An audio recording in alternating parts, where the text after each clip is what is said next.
Meanwhile, Agriculture Minister Floyd Green has responded to the concerns of the fishermen in Black River.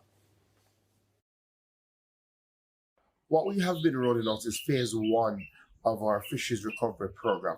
In that phase, what we've been trying to do is to reach as much fishers as possible. So clearly we've started by just providing one roll, but that is our initial allocation. And we did that to be able to get to our fishers quickly.